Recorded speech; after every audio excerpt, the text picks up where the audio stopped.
하나님의 자녀들을 도우시는 예수님. 하나님의 자녀들을 도우시는 예수님.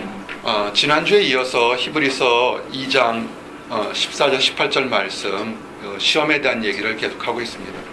지난주에 주제가 이거였습니다. 물질의 시험을 도우시는 하나님 예수님에 대한 얘기를 했습니다. 이제 오늘 여러분들에게 세 가지 주제를 통해서 말씀을 증거하기를 원합니다. 오늘 첫 번째 주제입니다. 함께 고백합니다. 하나님을 시험하지 말자. 하나님을 시험하지 말자. 예수님이 공생애를 처음 시작할 때 그냥 시작하지 않으셨습니다. 꿈에 많은 소망과 비전이 있지만 하나님 앞에서 철저하게 40일간을 금식하면서 시작했습니다. 여러분이 하나 아셔야 될 것이 있습니다. 여러분 마음속에 큰 꿈과 희망과 위대한 일을 하려고 결단을 했을 때 많은 사람들이 축복할 수 있고 격려할 수 있지만 꼭 그렇지는 않다는 겁니다. 예수님이 30년간 요셉과 마리아의 집안에 평범한 인간으로 살다가 이제 하나님의 때가 되어서 전 인류를 위해서 이제 공생애를 시작하기를 시작했습니다. 그래서 하나님의 아들로서 40일간 금식해서 큰 일을 시작했을 때 격려보다는 오히려 그 큰 뜻을 넘어뜨리고 회방하려는 유혹의 그 손길이 있었다는 겁니다. 마귀가 찾아왔습니다. 마귀가 유혹과 시험을 했습니다.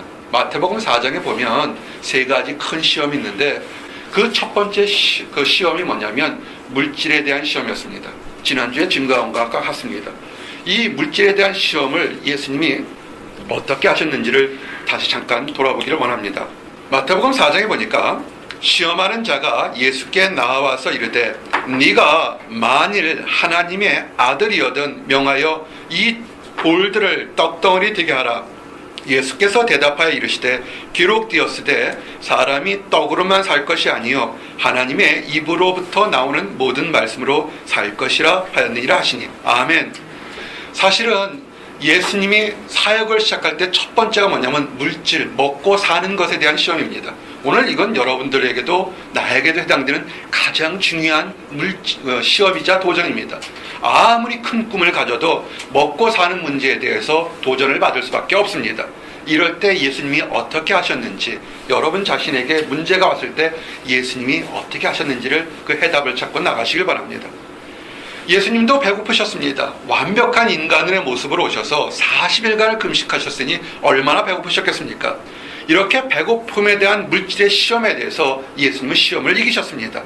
그러면서 그 배고픔, 물질의 부족함을 있었을 때 겪는 불편함을 예수님이 겪으셨기 때문에 시험을 받으셔서 이기셨기 때문에 다른 시험 받는 다른 사람들을 이길 수 있도록 만들어주신다는 것입니다. 물질의 시험을 이기신 예수님께서 오늘 두 번째 하나님의 능력을 의심하는 것에 대한 시험을 받았습니다. 그래서 예수님을 마귀가 성전 꼭다기에다 세우고 이렇게 얘기합니다. 뛰어내려보라고 명령합니다. 그러면서 이 마귀가 예수님을 시험할 때 그전에는 자기 얘기를 했지만 아주 교묘하게 하나님의 말씀을 들어서 유혹합니다. 이런 겁니다. 내가 만일 하나님의 아들이라면 네가 뛰어내렸을 때 네가 하나님의 아들이면 너를 도와주실 것이다. 이렇게 얘기를 한 겁니다. 마태복음 4장 5절에서 7절 이렇게 되어 있습니다. 이에 마귀가 예수를 거룩한 성으로 데려다가 성전 꼭대기에 세우고 이르되 내가 만일 하나님의 아들이거든 뛰어내리라. 기록되었으되 그가 너를 위하여 그의 사자를 명하시리니 그들의 손으로 너를 받들어 발이 돌에 부딪히지 않게 하리로다 하였느니라. 예수께서 이르시되 또 기록되었으되 주 너희 하나님을 시험하지 말라 하였느니라 하시니. 아멘. 여러분, 오늘 두 번째 말씀의 주제가 뭐냐면 이 하나님의 자녀들을 도우시는 예수님, 하나님을 시험하지 말라는 겁니다. 하나님을 시험하지 마십시오. 지난주에 증거했던 것은 우리가 물질의 부족함이나 연약함에 시험받을 때 그 배고픔까지 겪으셨던 예수님이 이미 다 아시기 때문에 여러분을 도와준다는 겁니다. 먹고 마시는 거 걱정하지 마시기 바랍니다. 40일 금식한 사람 있습니까? 날씬해진대요. 한번 해보세요.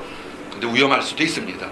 근데 금식까지 하셨던 예수님이 먹고 마시는 것에 대해 아셨기 때문에 여러분을 도와줄 수 있습니다.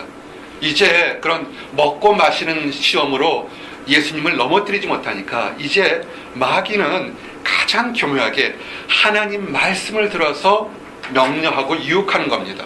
이것은 현대교회를 사는 우리들에게 매우 중요합니다. 신앙생활을 한다고 하면서 또는 교회를 출석한다 하면서 많은 사람들이 쓸데없이 넘어지고 엎어진 것이 뭐냐면 하나님 말씀을 제대로 깨닫지 못하고 하나님 말씀을 내 멋대로 해석하는 가운데 실수하기 때문에 그렇습니다. 오늘 이 마귀가 예수님께 했던 것이 뭐냐면 내가 만일 하나님의 아들이라면 이 성전 꼭대기에서 떨어져도 천사들이 너를 받들어서 지켜줄 거다 얘기했습니다. 이것은 마귀 얘기가 아닙니다. 시편 91편에 나오는 하나님이 하나님의 자녀들을 어떻게 보호할지 이미 약속하신 얘기입니다. 그럼 무엇이 틀렸습니까? 이 말씀을 틀린지를 분별할 수 있는 능력이 여러분에게 있어야 됩니다. 마귀가 유혹할 때 무시하게 질처면은 중폭력으로 하는 것이 아니라 아주 교묘하게 그 사람 마음에 혹할 정도로 유혹을 합니다. 뭐라고 그러냐면 네가 만일 하나님의 아들이라면 그렇습니다. 만약에 예수님께서 뛰어내린다면 얘기가 달라지는 겁니다. 마귀가 전제를 지을 때 뭐냐면 내가 만일 하나님의 아들이라면 그 전제의 속마음 뭡니까? 너는 하나님의 아들이 아닐 수도 있다는 전제를 깔고서 얘기하는 것입니다. 속지 마시기 바랍니다. 그리고 이 마귀는 하나님의 정치를 알면서도 예수님은요 2000년 당시에 나타나신 그분이 아닙니다. 이미 천지 창조를 할 때 하나님과 함께 말씀의 모습으로 이 땅에 계셨던 분입니다. 예수님은 아주 오래전부터 계셨던 하나님의 말씀, 그 말씀이란 모습이 바로 예수님의 본체였던 것입니다. 성경은 이렇게 증거합니다. 요한복음 1장 14절에 보니까 말씀이 육신이 되어 우리 가운데 거하심에 우리가 그의 영광을 보니 아버지의 독생자의 영광이요 은혜와 진리가 충만하더라. 아멘. 즉 예수님은 2000년 전에 인간의 모습으로 오신 것이 아니라 이미 창세 전부터 창조 때부터 하나님과 함께 계셨던 하나님 말씀 그 자체인 겁니다. 그런데 그것을 갖다가 교묘하게 속이면서 내가 만일 하나님의 아들이어든 이렇게 얘기를 합니다. 질문합니다. 마귀가 더 크겠습니까? 예수님이 크겠습니까? 예수님이 큽니다. 천지 창조할 때 천지 창조라는 건 뭐냐면 지구만을 만든 것이 아닙니다. 우주를 만들었고 천사들을 다 만들었을 때 모든 만드는 것의 역사가 예수님 안에 있습니다. 근데 작은 자가 큰 자 보고 뛰어내라고 명령할 수 있습니까? 명령할 수가 없습니다. 하나님의 영이 있으면요 하나님의 영감을 받고 하나님의 은혜를 받은 사람은 예수님의 모습을 봤을 때 인간의 모습을 봤더라도 그 모습이 하나님의 아들인 것을 바로 알고 고백할 수가 있습니다. 나다니엘이 그랬습니다. 예수님 당시 왔을 때 나다니엘이라는 사람이 있었습니다. 그 마음속에 거짓이 하나도 없고 이스라엘의 지도자로서 올바른 아주 선한 사람이었는데 그가 예수님을 먼발치에서 딱 보고 나서 뭐라고 얘기를 하냐면 요한복음 1장 49절에 보니까 나다니엘이 대답하되 라삐여 당신은 하나님의 아들이시요 당신은 이스라엘의 임금이로소이다. 아멘. 지금도 많은 사람들이 예수님의 존재를 부인하려고 합니다. 2000년 당시에 온 그냥 머리 좋은 사람, 유능한 사람, 능력 있던 사람 이렇게 생각합니다. 그렇지 않습니다. 예수님은 하나님의 아들 그분이십니다. 그리고 예수님께서 왜 마귀의 음성을 들어야 되겠습니까? 뛰어내리란 얘기를 하나님이 예수님 보고 뛰어내리라 그러면 아마 예수님은 수백 번이라도 성전 꼭대기가 아니라 에베레스트 꼭대기에서 떨어져 내렸을 것입니다. 근데 왜 더 자기 밑에 들어있는 마귀의 얘기를 듣고 뛰어내릴 필요가 하나도 없는 것입니다. 그렇기 때문에 예수님께서는 다른 한마디로 얘기합니다. 마태복음 4장 7절처럼 예수께서 이르시되 또 기록되었을 때 주 너희 하나님을 시험하지 말라. 아멘. 여러분 예수님이 이렇게 마귀의 시험을 이기고 하나님을 경배한 목적이 있습니다. 왜 광야에서 40일 동안 시험 받으시면서 시험을 이긴 목적이 뭔지 아십니까? 그 목적이 오늘 우리가 읽었던 그 곳의 말씀이 나온 겁니다. 그것은 이 땅에서 시험받는 많은 사람들을 도와주기 위해서 그 시험받을 사람들의 다양한 종류의 시험을 다 겪고 이겨냈기 때문에 내가 이겨냈으니까 내가 너희들도 도와줄 수 있다는 것을 증거하기 위해서 그 시험을 이겨냈던 것입니다. 오늘 말씀을 다시 읽어드리겠습니다. 오늘 주셨던 말씀을 천천히 묵상하시기 바랍니다.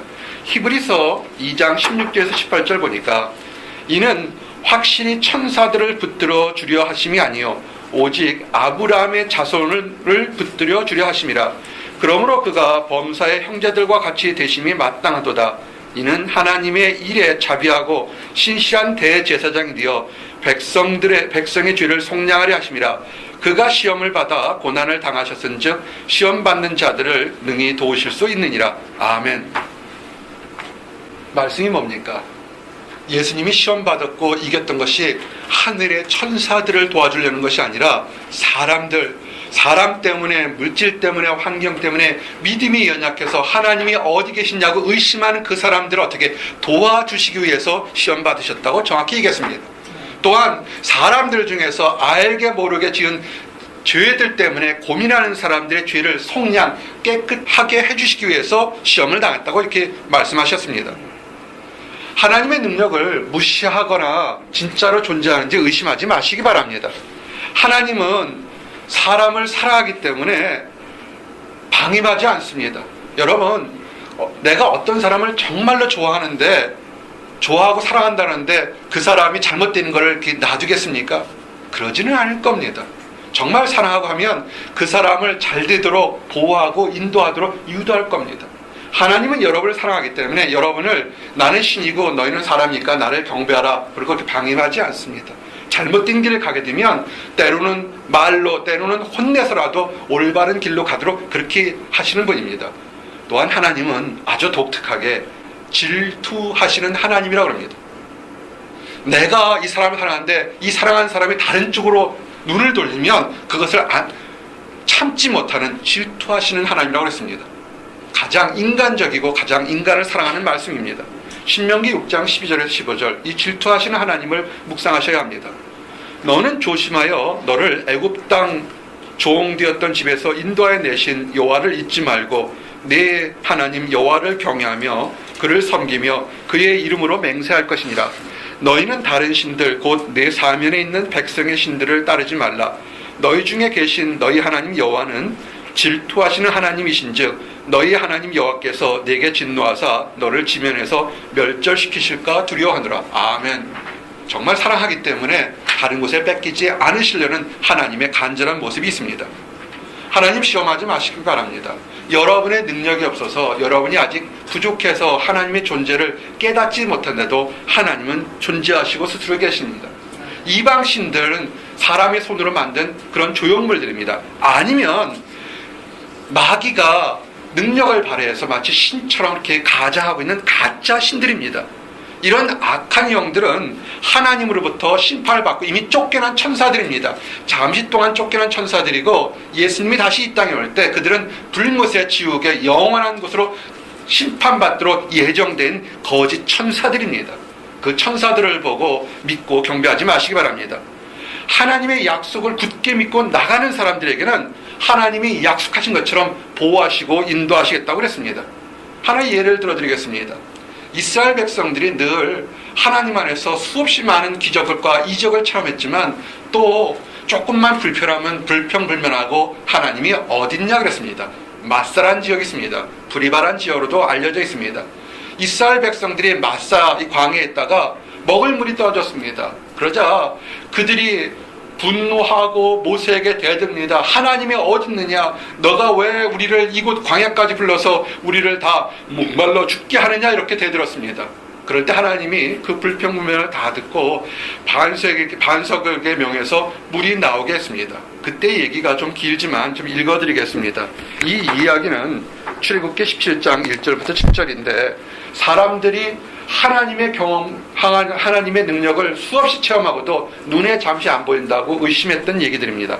이스라엘 자손의 온 회중이 여호와의 명령대로 신광야에서 떠나 그 노정대로 행하며 리비딤의 장막을 쳤으나 백성이 마실 물이 없는지라. 백성이 모세와 다투어 이르되 우리에게 물을 주어 마시게 하라. 모세가 그들에게 이르되 너희가 어찌하여 나와 다투느냐? 너희가 어찌하여 여호와를 시험하느냐? 거기서 백성이 목을 말라 물을 찾으매 그들이 모세에게 대하여 원망하여 이르되 당신이 어찌하여 우리를 애굽에서 인도해 내어서 우리와 우리 자녀와 우리 가축이 목말라 죽게 하느냐? 모세가 여호와께 부르짖어 이르되 내가 이 백성에게 어떻게 하리이까? 그들이 조금 있으면 내게 돌을 던지겠나이다. 여호와께서 모세에게 이르시되 백성 앞을 지나서 이스라엘 장로를 데리고 나일강을 치던 네 지팡이를 손에 잡고 가라. 내가 호렙산에 있는 그 반석 위 거기서 내 앞에 서리니 너는 그 반석을 치라. 그것에서 물이 나오리니 백성이 마시리라. 모세가 이스라엘 장로들의 목전에서 그대로 행하니라. 그가 그곳 이름을 마사 또는 무리바라 불렀으니 이는 이스라엘 자손이 다투었으며 또는 그들이 여호와를 시험하여 이르기를 여호와께서 우리 중에 계신가 안 계신가 하였더미라. 아멘. 저를 잠깐 보시기 바랍니다. 한번 이 질문에 예라고 대답하면 아멘하고 대답하시기 바랍니다. 하나님을 믿으십니까? 아멘. 그럼 하나 더 질문합니다. 행복하십니까? 왜요? 왜 소리가 작아집니까? 하나님을 믿는다고 했는데 우리가 행복하십니까? 했을 때 소리가 작아지거나 또는 여러분이 불편하다고 생각하는 이유가 뭘까요? 여러 가지 이유가 있을 겁니다. 하나님이 여러분을 하나님을 알지 못한 죄인의 시에서 구원하셔서 축복의 길로 인도하는데 때로는 세상에 보는 것들, 물질이나 다른 것들 때문에 마치 내가 하나님이 없는 것처럼 하나님이 나를 버린 것처럼 그런 느낌이 들어서 우리는 자신 있게 행복합니까? 라고 할 때 대답을 못한다는 겁니다. 이스라엘 백성도 그랬다는 겁니다. 그들이 출애굽할 때 어땠습니까? 홍해가 갈라졌습니다. 그들이 목마르고 배고플 때 만나 메추라기를 먹였습니다. 수없이 많은 이적들이 구름 기둥과 불 기둥으로 보호하심을 받았지만 그들이 당장 먹을 물이 없었을 때 하나님이 어디 계시느냐, 왜 나를 죽게 만드느냐 불평했다는 겁니다. 현대를 사는 우리들도 이런 불평불만이 많습니다. 하나님을 믿는다고 하는데 잠시 동안 졸업 후에 진로가 안 보인다고 불평합니다. 잠시 동안 사람과의 관계에서 문제가 있다고 불평합니다. 잠시 동안 다른 먼 것에 우리를 힘들게 한다고 불평하고 원망합니다. 왜 원망하십니까? 똑같은 수백만의 이스라엘 백성들이 원망할 때 모세 한 사람은 하나님 어떻게 해야 될까라고 그가 아렸던 것을 기억하시기 바랍니다.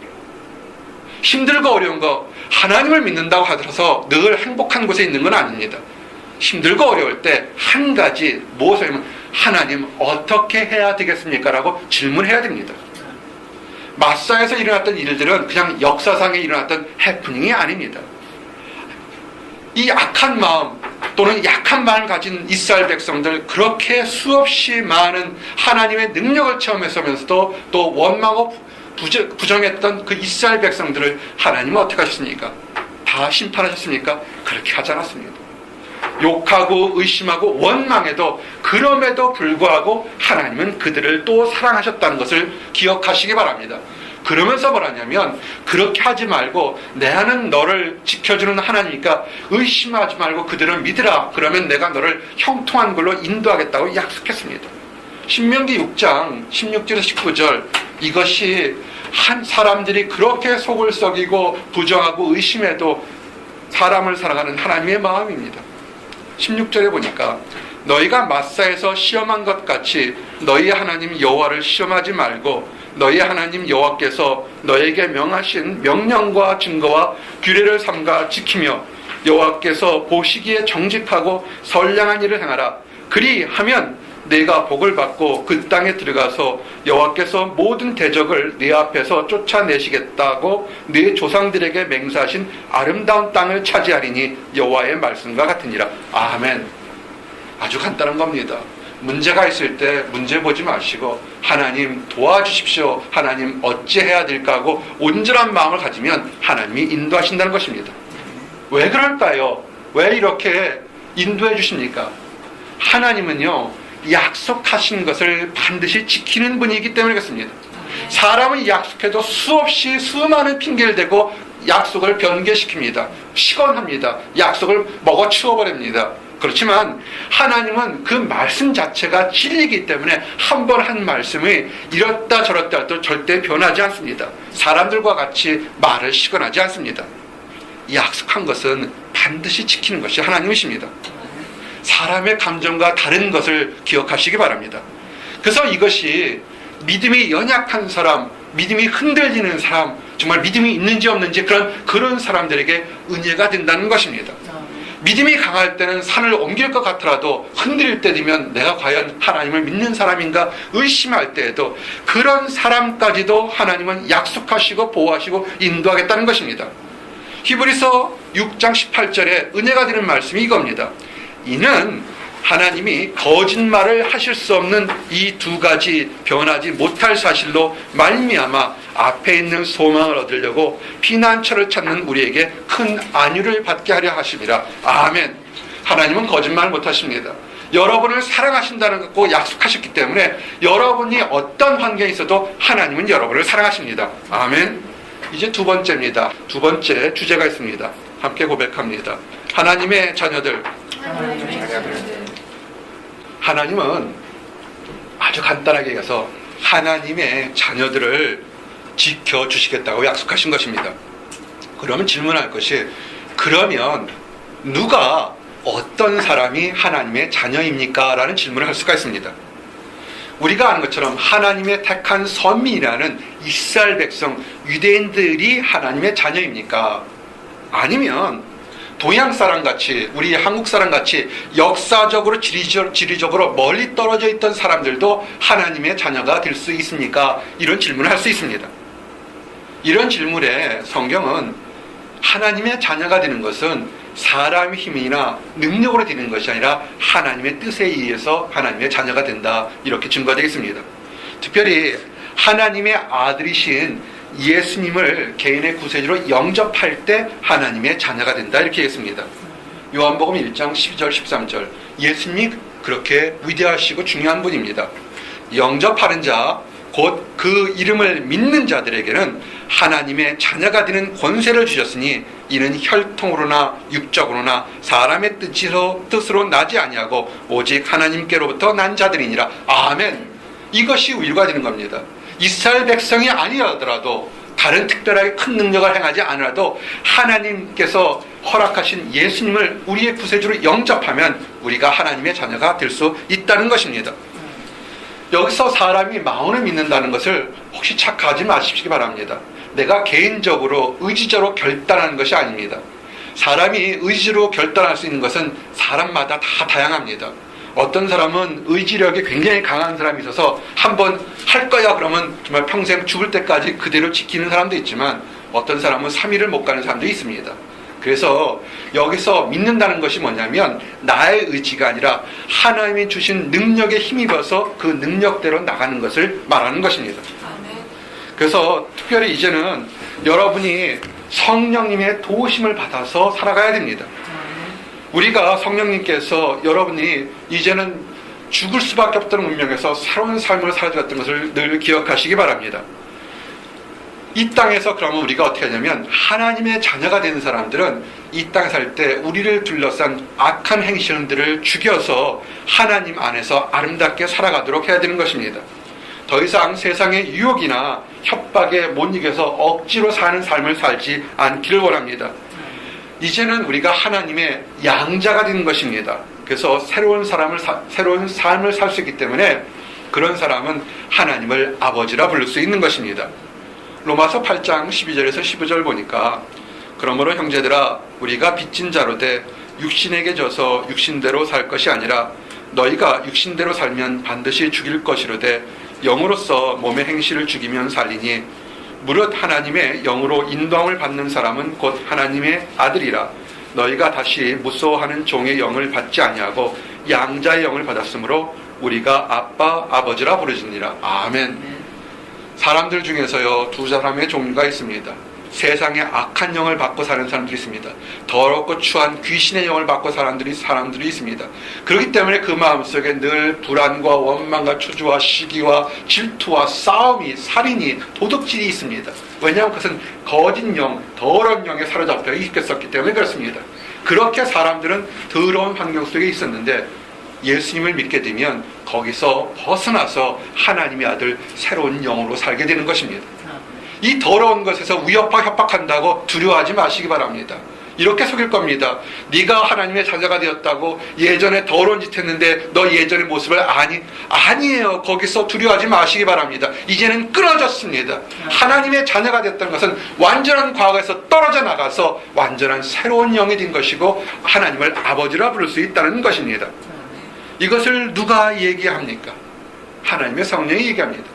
이제 그래서 지금 하나님을 믿는다고 하는 사람, 또는 하나님을 막 믿으려고 하는 사람 중에서 좋은 일만 있는 것이 아니라 고난과 어려움이 왔을 때 이상하게 생각하지 마시기 바랍니다. 아직 어린 사람들이 이렇게 생각할 수 있습니다. 아, 내가 하나님을 믿기를 원하고 교회를 다녀서 새로운 삶을 살려고 하는데 왜 내게 이렇게 힘든 일이 막 생길 것일까? 그거 이상하게 생각하지 마시기 바랍니다. 하나님이 예수님을 이 땅에 주실 때 좋은 것뿐만 아니라 고난도 같이 겪게 만드셨습니다. 로마서 8장 16절에서 17절 보니까 이렇게 증거되어 있습니다.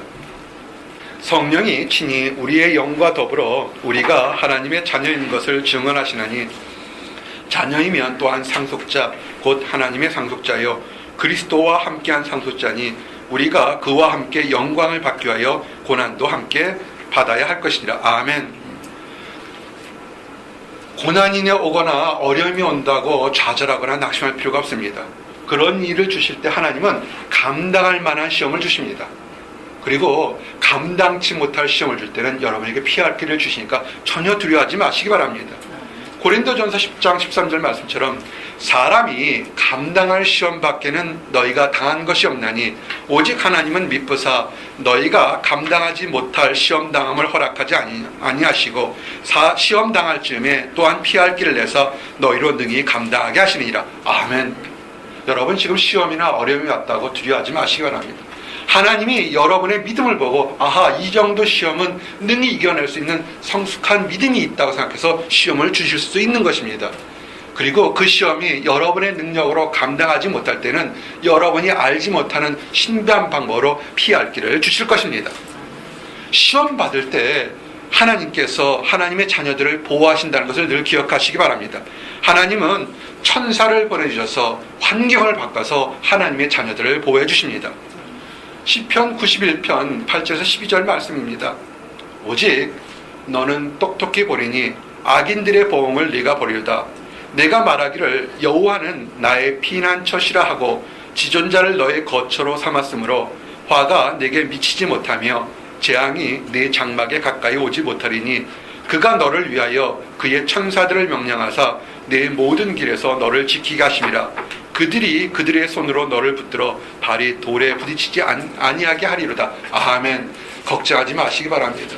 여러분이 힘들어할 때 천사들이 여러분들을 도와줄 것입니다. 사람들은 이렇게 얘기합니다. 그런데 하나님 어디 계십니까? 내가 너무 힘들었을 때, 내가 너무 상처받았을 때 누구도 나를 위로해줬는데 하나님 내 마음 아십니까? 내 마음을 아십니까? 이렇게 원망합니다. 누구도 자신의 마음을 알아주지 못한다고 원망합니다. 그러나 하나님에 대한 믿음이 연약하고 이런 원망한다 할지라도 사실은요, 그 원망하고 연약하고 탄식한 사람보다 더 탄식한 사람이 있다는 거 아십니까? 그분이 바로 성령 하나님이십니다. 우리가 소망으로 구원을 얻었음에 보이는 소망이 아니니 보는 것을 누가 바라리요? 만일 우리가 보지 못하는 것을 바라면 참음으로 기다릴지니 이와 같이 성령도 우리 연약함을 도우시나니 우리는 마땅히 기도할 바를 알지 못하나 오직 성령이 말할 수 없는 탄식으로 우리를 위하여 친히 간구하시느니라. 아멘. 로마서 8장 24절에서 26절입니다. 여러분이 믿음이 연약하고 어떻게 기도해야 될지 어떻게 하나님께 아뢰야 될지 알지 못했을 때도 성령께서 여러분보다 더 말할 수 없는 탄식하면서 여러분을 위해서 간구했던 사실을 기억하시기 바랍니다. 여러분이 오늘 이 자리에 섰던 것 자체가 이것이 기적인 것입니다. 그러므로 어떤 환경이 와더라도 하나님 의심하지 마시기 바랍니다. 하나님이 여러분을 이런 상태에 놓은 것은 하나님의 특별한 아름다운 뜻이 있어서 그런 것입니다. 그래서 가장 지혜로운 것이 뭐냐면 힘들고 어려울 때 원망하는 것이 아니라 그 시간에 하나님께 찬양하는 것입니다. 시편 44편 6절에서 8절처럼 힘들고 어렵지만 그가 오히려 찬송한 그 고백입니다. 나는 내 화를 의지하지 아니할 것이라 내 칼이 나를 구원하지 못하리이다. 오직 주께서 우리를 우리 원수에게서 구원하시고 우리를 미워하는 자로 수치를 당하게 하셨나이다. 우리가 종일 하나님을 자랑하였나이다. 우리는 하나님의 이름을 영원히 감사하리이다. 셀라. 아멘. 그렇습니다. 여러분의 칼, 여러분이 자신 있어 하는 그것이 여러분을 다 지키지 못합니다. 하나님이 여러분을 지켜주실 것입니다. 아멘. 그래서 힘들고 어려울 때, 좋을 때 하나님께 찬양하십시오. 하나님이 나의 보호자라는 사실을 믿고 나가시기 바랍니다. 근데 세상 사람 모든 사람들이 하나님의 자녀들은 아닙니다. 하나님의 자녀가 아닌 사람들이 있습니다. 이 사람들이 하나님의 자녀가 아닌 사람들은 마음에 흠이 있고 삐뚤어진 것이 있어서 하나님의 존재를 부인하는 사람들입니다. 그런데 우리 하나님은 어떤 분이냐면 그렇게 삐뚤어지고 하나님의 존재를 부인하는 그 사람까지도 기다리시면서 회개하고 돌아와서 네가 지금 몰라서 그러니까, 네가 지금 어리석어서 그러니까 이제는 돌아와서 내게로 오라고 기다리시는, 어쩌면 너무나 정말 사랑이 많으신 그런 하나님인 것을 기다리시기 바랍니다. 돌아와서 회개하면 용서하시겠다고 약속했습니다. 신명기 32장 4절에서 6절, 정말 간절히 사랑하는 모습이 이렇게 나옵니다. 그는 반석이시니 그가 하신 일이 완전하고 그의 모든 길이 정의롭고 진실하고 거짓이 없으신 하나님이시니 공의로우시고 바르시도다. 그들이 여호와를 향하여 악을 행하니 하나님의 자녀가 아니요 흠이 있고 삐뚤어진 세대로다. 어리석고 지혜 없는 백성아, 여호와께서 이같이 보답하느냐? 그는 네 아버지시요 너를 지으신 이가 아니시냐? 그가 너를 만드시고 너를 세우셨도다. 아멘. 사랑하는 성도 여러분, 이 세상에 다 하나님의 자녀들만 있으면 좋겠지만 다 그렇지는 않습니다. 뭔지 모르지만 마음이 삐뚤어지고 아무리 좋은 얘기라도 거꾸로 듣는 그런 악한 사람들, 하나님의 자녀가 있습니다. 하나님께서 능력이 없어서 그들을 심판하시는 것이 아니라 아버지의 마음으로 그렇게 하지 말고 돌아오라 지금도 부르신다는 사실을 기억하시기 바랍니다. 하나님이 없어서 심판하는 것이 아니라 한 번 더, 하루 더 기회를 주기 위해서 지금 기다리고 계시는 것입니다. 사랑하는 성도 여러분, 하나님의 자녀들은 이 땅에서 다양한 모습으로 살 수 있습니다. 남자로, 여자로, 젊은 사람으로, 늙은 사람으로, 다양한 종류의 사람들로 살 수 있습니다. 그래서 서로들 다양한 능력을 가지고 다른 모습으로 살 수 있습니다. 그러나 같은 모습으로 사는 것이 있습니다. 그것이 어디냐면 거기는 천국입니다. 천국에 가면 우리들은, 하나님의 자녀들은 천사와 같이 아름다운 모습으로 도저히 형용할 수 없는 멋진 모습으로 살게 된 것입니다.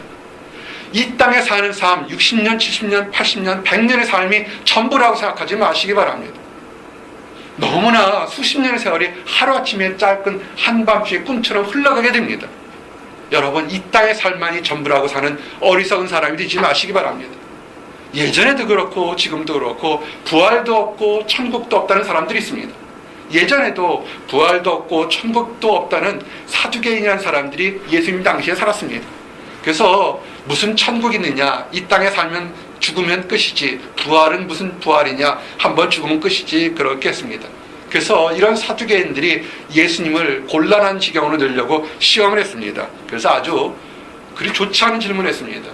한 여인이 있는데 그 남편이 죽어서 다시 재혼했는데 그 재혼한 남편도 죽었습니다. 그 재혼한 남편이 죽어서 또 다시 재혼했는데 이렇게 7번 결혼하게 되면, 당신이 말하는, 예수님이 말하는 부활하게 되면 이 여인은 누구의 아내가 되겠습니까? 이렇게 질문했습니다. 누구의 아내가 되어야 됩니까? 지금 여러분 부부의 인연을 맺고 이 땅에 사는데 천국 가게 되면 누구의 아내가 되겠습니까? 그때 그 질문 모습이 누가복음 20장 27절에서 33절입니다. 부활이 없다고 주장하는 사두개인 중 어떤 이들이 와서 물어 이르되, 선생님이여, 모세가 우리에게 써주기를 만일 어떤 사람의 형이 아내를 두고 자식이 없어 죽으면 그 동생이 그 아내를 취하여 형을 위하여 상속자로 세울지니라 하였나이다. 그런데 7형제가 있었는데 마지가 아내를 취하였다가 자식이 없어 죽고 그 둘째와 셋째가 그를 취하고 7이 다 그와 같이 자식이 없이 죽고 그 후에 여자도 죽었나이다. 7이 다 그를 아내를 취하였으니 부활 때 그 중에 누구의 아내가 되리이까? 아멘. 이 질문은 굉장히 교묘한 질문입니다. 뭐냐면 부활도 천국도 그리고 하나님의 자녀가 되는 축복이 무엇인지 모르기 때문에 이런 질문을 한 것입니다. 사두개인들에게 예수님은 천국은 분명히 있으며 부활 때 되면 하나님의 자녀들은 천사의 모습으로 변화될 것을 증거했습니다. 하나님의 자녀들은 천사에서 동등합니다. 이 질문한 사두개인들은 여성의 인권을 굉장히 무시했습니다. 남성의 부속물처럼 이렇게 생각했습니다. 여러분, 남녀 차별이 이 땅에 있을 수 모르겠지만 천국에서는 더 이상의 남녀란 차별이 없습니다. 천국에서는 남녀 모습에 구분이 없는 것이 아니라 모든 사람들이 천사들처럼 대접받게 되는 것입니다. 거기서는 씹가지도 않고 장가가지도 않고 하늘의 천사들처럼 인정받고 존경받고 칭찬받고 살게 됩니다. 누가복음 20장 34절에서 35절, 예수께서 이르시되 이 세상의 자녀들은 장가도 가고 씹도 가되 저 세상과 및 죽은 자 가운데서 부활함을 얻기에 합당히 여김을 받은 자들은 장가가고 씹가는 일이 없으며 그들은 다시 죽을 수도 없나니 이는 천사와 동등이요 부활의 자녀로서 하나님의 자녀임이라. 아멘. 여러분, 하나님의 자녀가 되는 것이 이렇게 놀라운 축복이 있는 것입니다. 성령으로 거듭난 사람을 하나님의 자녀라고 합니다. 오해하지 마시기 바랍니다. 교회에 출석을 오래 한 사람이 하나님의 자녀가 아닙니다. 교회에 무엇을 많이 바치고 드렸다고 하나님의 자녀가 되는 것이 아닙니다. 오직 성령의 인도하심을 받아서 거듭난 사람만이 하나님의 자녀인 것입니다. 로마서 8장 14절에서 17절, 어떤 사람이 하나님의 자녀인지 정확히 구별합니다. 무릇 하나님의 영으로 인도함을 받은 사람은 곧 하나님의 아들이라. 너희는 다시 무서워하는 종의 영을 받지 아니하고 양자의 영을 받았으므로 우리가 아빠 아버지라 부르시니라. 성령이 친히 우리와 영과 더불어 우리가 하나님의 자녀인 것을 증언하시나니 자녀이면 또한 상속자 곧 하나님의 상속자요 그리스도와 함께한 상속자니 우리가 그와 함께 영광을 받기 위하여 고난도 함께 받아야 할 것이니라. 아멘. 하나님을 믿는 성도가 약속의 자녀인 것입니다. 혈통으로 이스라엘 백성이 아니더라도 하나님의 약속을 믿고 성령의 인도하심을 받는 그런 사람들이 하나님의 자녀인 것입니다. 로마서 9장 8절에 곧 육신의 자녀가 하나님의 자녀가 아니요 오직 약속의 자녀가 씨로 여김을 받은 자니라. 아멘. 여러분, 우리가 하나님을 믿으면 우리 모든 사람들이 과거가 어쨌든 간에 하나님의 자녀가 된다는 사실을 기억하시기 바랍니다. 아멘. 이제 세 번째 마지막 말씀을 증거하기로 원합니다. 첫 번째가 하나님을 시험하지 말라고 그랬습니다. 하나님은 자녀들을 어떤 환경에서 보호하신다고 했습니다. 하나님의 자녀가 되는 법을 증거했습니다. 혈통으로나 육정으로 되는 것이 아니라 하나님의 뜻으로 난다고 분명히 얘기했습니다. 이제 하나님의 자녀가 되는 사람들은 어떻게 살아야 되는지를 대한 얘기를 증거하고 오늘 말씀을 마칠까 합니다. 함께 고백합니다. 칭찬받는 하나님의 자녀들. 이와 같이 하나님은 보호하시고 인도하실 것입니다. 그러면 이 땅의 자녀들이 어떻게 살아야 될 것인지에 대한 그런 도전이 있습니다. 그것은 하나님의 자녀로서 흠이 없이 당당하게 살라는 것입니다. 여러분의 신분이 지금 세상적으로 연약하다 할지라도 여러분의 진정한 모습은 천사보다 귀한 하나님의 자녀인 것을 기억하시기 바랍니다. 그래서 지금 내 모습이 육신의 모습이 연약하다고 좌절하거나 낙심하거나 비굴하게 살지 마십시오. 여러분의 진정한 모습은 천사들도 부러워하는 하나님의 자녀인 것입니다. 그래서 하나님의 기뻐하는 뜻이 이루어지도록 원망과 흠이 없는 거룩한 삶을 사시기 바랍니다. 이 어지러운 세상에서 세상을 밝게 비치는 세상의 빛과 소금의 역할을 사시기 바랍니다. 그래서 우리가 다시 예수 그리스도를 우리가 다시 만나는 날 칭찬과 존경받게 되어 있습니다. 빌립보서 2장 13절에서 16절에 보니까 어떻게 살아야 되는지 이렇게 증거되어 있습니다. 너희 안에서 행하시는 이는 하나님이시니 자기의 기쁘신 뜻을 위하여 너희에게 소원을 두고 행하게 하시나니 모든 일을 원망과 시비가 없이 하라. 이는 너희가 흠이 없고 순전하여 어그러지고 거칠어지는 세대 가운데서 하나님의 흠없는 자녀로 세상에서 그들 가운데 빛들로 나타내며 생명의 말씀을 밝혀 나의 다름질도 헛되지 아니하고 수고도 엇되지 아니하므로 그리스도의 날에 내가 자랑할 것이 있게 하려 함이라. 아멘. 우리가 다른 사람들과 이렇게 다투거나 싸우지 않고 양보하고 선을 행하는 것이 바보이기 때문에 그런 것이 아닙니다. 우리가 선을 베푸는 것, 당당하게 사는 것, 그것이 예수님이 이 땅에 오셨을 때 우리가 하나님의 자녀로서 칭찬받는 일이기 때문에 그렇습니다. 근데 우리가 당당하고 거룩하게 살면서 정말 해야 될 것이 하나 있습니다. 이것은 어쩌면 가장 중요한 말씀의 증거인데 분별력이 있어야 됩니다. 가짜 예수 그리스도의 적 그리스도가 누군지를 알아야 됩니다. 말세 때가 되면 참된 예수님의 말씀을 따르는 것이 아니라 가짜들이 설쳐서 많은 사람들이 그 가짜가 진짜인 줄 알고 따라간다는 것을 알아야 됩니다. 그래서 특별히 화려한 모습으로 와서 세상을 속이고 유혹하는 적그리스도를 따라가지 않도록 이것을 구별하고 분별하는 능력이 있어야 됩니다. 현대교회에, 현대사회에 정말 가짜 적그리스도들이, 유혹들이 수없이 많이 있습니다. 가짜와 진짜를 구별하는 것 아주 간단합니다. 오직 예수 그리스도만을 주님으로 인정하는 사람이 하나님께 속한 것입니다. 예수님을 사랑하며 증거하며 알리는 사람이 하나님의 자녀인 것입니다. 예수님 이외에 다른 많은 것들을 들어서 이것이 구원이고 이것이 행복이다 하는 것은 그것들은 다 가짜입니다. 현대교회가 왜 힘이 없는 것이 뭐냐면 교회 내에서 하나님의 복음을 증거하거나 예수님을 증거하는 것이 아니라 다른 것들을 증거하는 경향이 많기 때문에 그렇습니다. 사람들을 만나는 것, 도움을 받는 것, 다른 많은 것들이 있기 때문에 진정한 복음의 가치가 떨어진다는 것입니다. 요한일서 4장 1절에 4절, 믿는 자녀들이 분별해야 되는 그런 경계의 말씀을 이렇게 합니다. 사랑하는 자들아, 영을 다 믿지 말고 오직 영들이 하나님께 속하였나 분별하라. 많은 거짓 선지자가 세상에 나왔음이라. 이로써 너희가 하나님의 영을 알지니 곧 예수 그리스도께서 육체로 오신 것을 시인하는 영마다 하나님께 속한 것이요 예수를 시인하지 아니하는 영마다 하나님께 속한 것이 아니니 이것이 적 그리스도의 영이니라.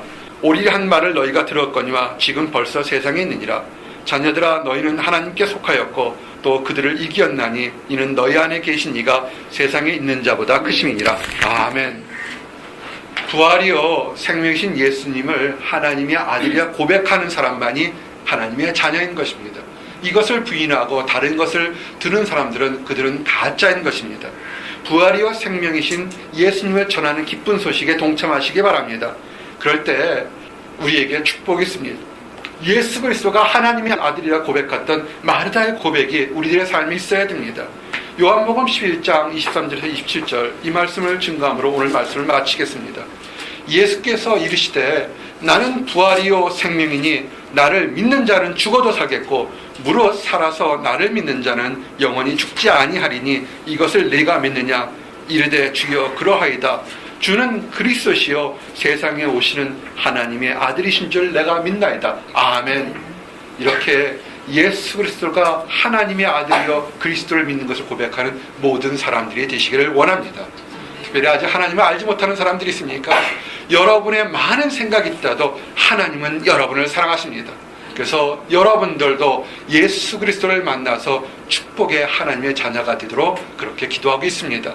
예수님을 만나는 모든 사람들이 되시기를 예수님 이름 받들어 축원합니다. 아멘. 기도하시겠습니다. 하나님 감사합니다. 오늘 시험을 당하신 예수님을 통해서 축복받게 하심을 인하여 감사합니다. 그 모진 십자가의 고난과 마귀와 사단의 유혹을 다 이기심을 인하여 감사합니다. 그 모든 시험과 유혹을 이긴 것이 우리를 위해서 시험을 이긴 걸 인하여 감사합니다. 아버지 하나님, 하나님께서 우리를 사랑하시고 독생자 예수 그리스도를 이 땅에 보내주심을 인하여 감사합니다. 한번 이 약속하신 것을 절대로 변하지 않는 하나님의 사랑으로 인하여 감사합니다. 아버지 하나님, 믿음이 더디고 느리게 깨달아서 늘 하나님을 안타깝게 한 것 용서하여 주시옵소서. 세상에 많은 거짓된 것들이 있어서 하나님의 영을 제대로 분별하지 못했던 것 용서하여 주시옵소서. 오직 예수 그리스도만이 부활이요 참된 생명인 것을 알고 믿고 나갈 수 있도록 인도하시고 이 어지러운 세상에 흠이 없는 온전한 하나님의 자녀로 살아갈 수 있도록 인도하여 주시옵소서. 아직 하나님을 알지 못하는 사람들에게도 우리가 누리고 있는 이 기쁨과 즐거움을 다 누릴 수 있도록 축복하시고 인도하여 주시옵소서. 감사드립니다. 예수 그리스도 이름 받들어 기도했습니다.